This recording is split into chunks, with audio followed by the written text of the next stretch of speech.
this is something my wife has pointed out too. She said, well, men are going to have to stand up for themselves, but here's the problem.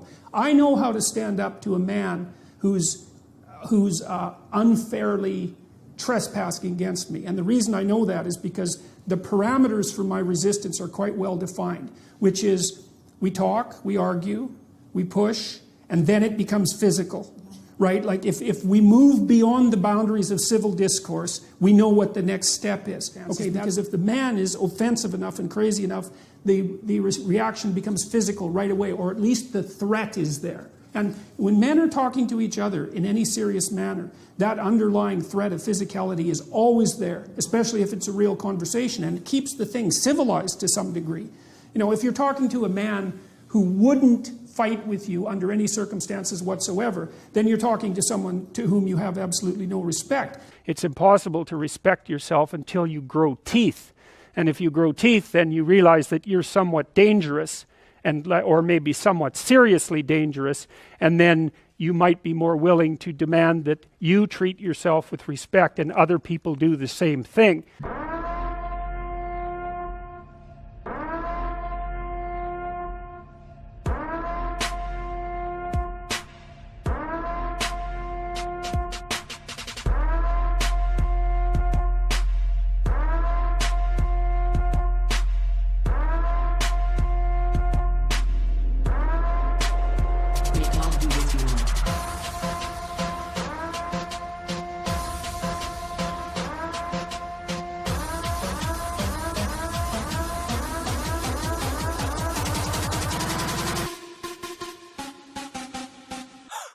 Welcome to New Unrealist. Whoa, what's got Jordan Peterson so upset? Looks like some clown with the New York Review of Books named Pankaj Mishra wrote an article about Jordan Peterson titled, Jordan Peterson and Fascist Mysticism. Fascist mysticism is how this writer sums up the body of work and thought that Jordan Peterson has promoted on his YouTube channel, his speaking events, and his books. And those extremist calls for men to toughen up. You can't have that. Of course not. No one calls for men to suck it up. Only far-right extremists. Stand up straight with your shoulders back. Whoa, not slouching or having a poor posture must be the ideal to which the new Marxist man aspires, because who else would want to, not have a good posture? Well, not those fascists with with their ramrod posture. Clean your room. I mean, do we have to alert the Southern Poverty Law Center? I think that might be a cryptic dog whistle for ethno-statehood. No, the standard vapid criticisms of Peterson's work, that doesn't seem to be what the problem is here. This Pankaj Mishra seems to have gotten the professor's ire because he reduced what appears to be a long-standing, 15-year-long friendship, and unless I'm reading this wrong, even professional collaboration between Jordan Peterson and the First Nations wood sculpture artist named Charles Joseph to, quote, harmlessly romancing the noble savage. So Peterson is friends with the First Nations guy, an indigenous, and you have this snobby New York book review elitist douchebag calling the guy a noble savage. In effect, even if he thinks he's just pulling the words out of some strawman version of Jordan Peterson's mouth, Pankaj Mishra, he's the one pulling out this noble savage descriptor. Nowhere does Jordan Peterson denigrate or look down on his friend or his culture. I mean, what kind of asshole is this Pankaj Mishra? Imagine if you were face to face with Jordan Peterson. Do you think he'd call him a fascist who was romancing the noble savage? I think Jordan Peterson put it best when he said he'd happily slap him. He called his friend a savage. I mean, you just have to read through this smarmy, smug, sanctimonious smear piece where he tries to paint Jordan Peterson as a far-right ideologue because, the author doesn't like Carl Jung, he doesn't like Joseph Campbell, two of the thinkers who've influenced Jordan Peterson, or he doesn't like Alexander Solzhenitsyn, the Soviet dissident and author of the Gulag Archipelago, who also greatly impacted Peterson's thinking. I mean, his reasoning for this dislike, it's no different than saying that the ideas written down in the Declaration of Independence are somehow invalid because the primary author, Thomas Jefferson, had some objectionable views that, 250 years ago were in fashion. It's guilt by association, except, It's just with mostly dead historical figures via 6 degrees of separation. So, you know, you cut the normally mild-spoken Professor Peterson a little slack. I mean, in the old days of toxic masculinity, walking up to someone and calling him a fascist on specious grounds and likening his friend to a savage, you know, those would have been fighting words.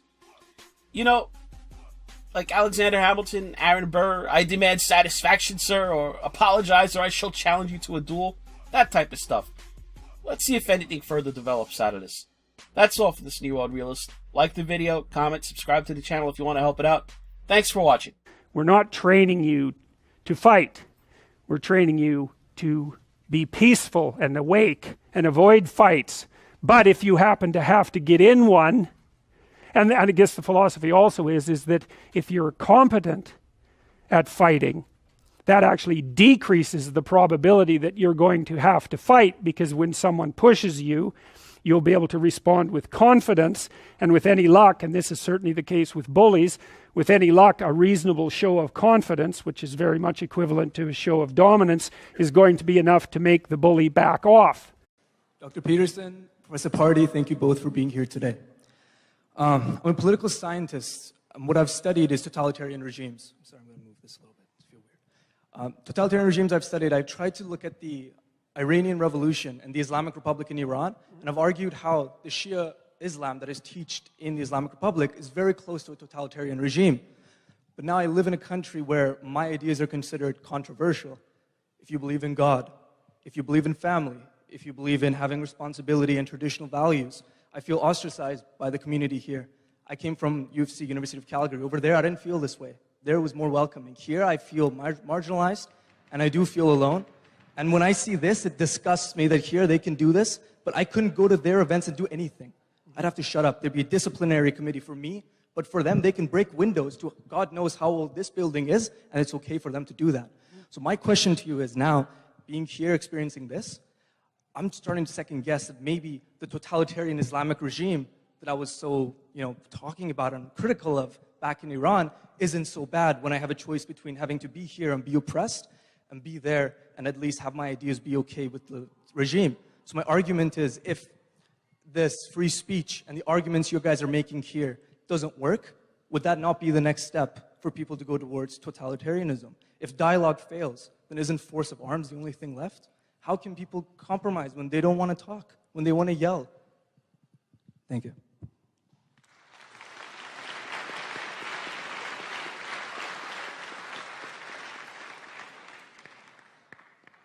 I think you make a very good point. I don't think we should fool ourselves. This is about force. And it's almost a dare to suggest that certain elements are not allowed to enforce their view of the world, and that speaking contrary to it isn't an affront to those values and they won't shut you down. I mean, that is what is at stake. We are no longer really in a situation where this will all be resolved through sort of gentle, reasonable, civil dialogue. That happens on the side, but it's not real anymore. It's not really where the fight is happening. This is an imposition of the force of the state.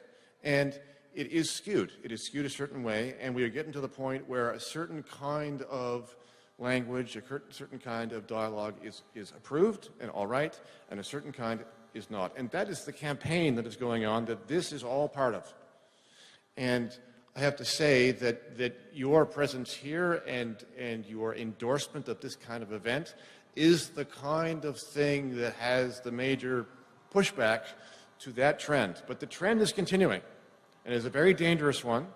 And this is a difficult moment in the life of this country. Would you say, Jordan? So some comments about your career, let's say. Okay, so you're a young man and you've got lots of years ahead of you. So, you want to prepare for the war and not for the battle, right?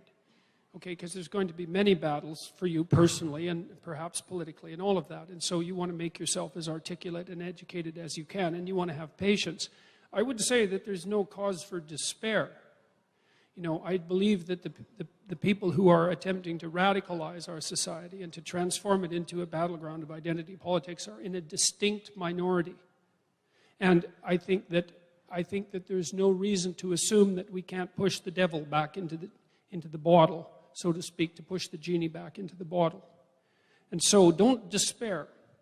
Now, from a personal perspective, it's like you've got lots of things to learn and you've got lots of things to say and to write.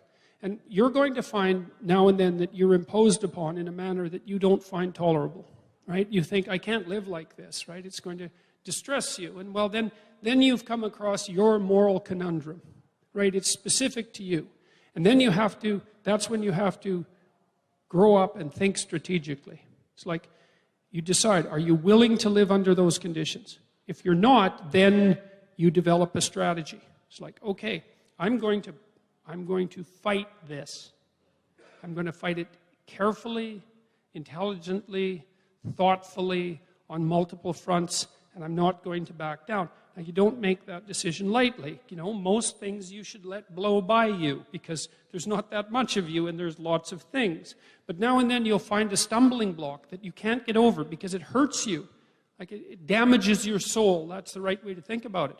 Well, then that's the time for you to put your education to use. You know, and you'll be able to do that. I mean, you don't want to underestimate the utility of deep, forthright speech. I don't believe that anything can stand in its way. You have the courage of your convictions, but don't give way to despair. Like, this battle is by no means over. No, by no means. And it isn't even obvious that the bad guys are winning, so to speak. You know? I mean, here we are. Yes. We're having this talk. The university came out forthrightly in favor of free speech. Hooray for that.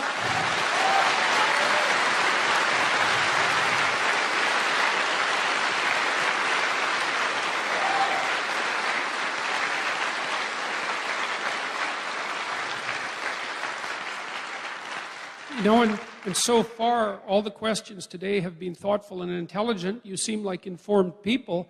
It's like, don't underestimate your strength.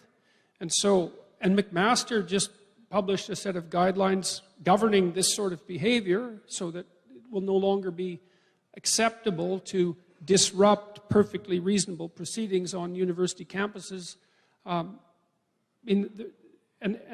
So that discussions like this can continue properly. I mean, there's definitely a place for give and take and for informed opposition, let's say, but there's a difference between informed opposition and childish grandstanding, and I think people know the difference between that. So don't be desperate about it, but pick your battles. A little courage goes a long way, right? Because other people see it, and there is, I think, a silent majority out there that is silent and is scared.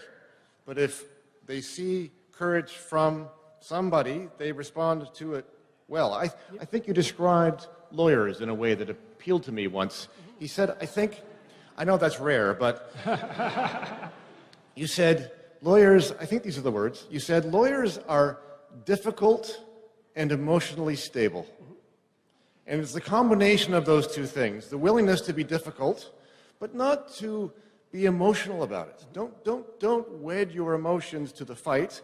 Take a step back, engage in it, say what you think, be courageous, but don't get wrapped up in it. Don't be emotional about it. Retain your strength for the long haul. Yeah. Well, and one of the things I've learned strategically, and this is really worth thinking about too, is that when you're engaged in a public dispute like this, it's not obvious when things are going your way.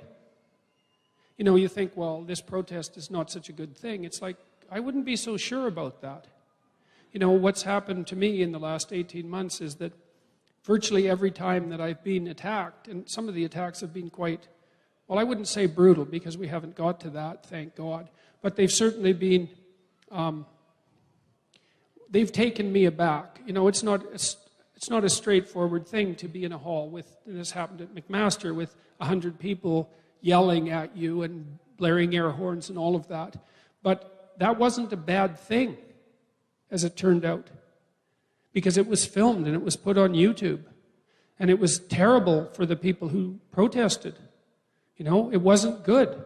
And so, you got to detach yourself too. You know, if you say what you think and you're careful about it, it's going to have some short-term effects, and it's going to have some medium-term effects, and it's going to have some long-term effects. And one of the things that you need to do, I would say, and this is an element of courage, is you have to have faith that the medium to long-term consequences of you saying what you have to say as clearly as possible is going to be positive.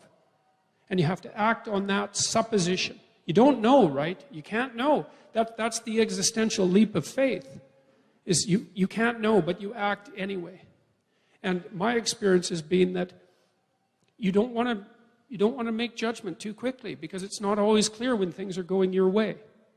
So, and you know, you might stand up in a class and say something that people react negatively to, and you might get pilloried for that by some people, but you never know who you're touching in the crowd, and you don't know how that's going to unfold across time. Now, that might be a defining moment in someone else's life to watch you stand up and say what you have to say. So, don't underestimate the power of truth and courage, really. So, thank you both.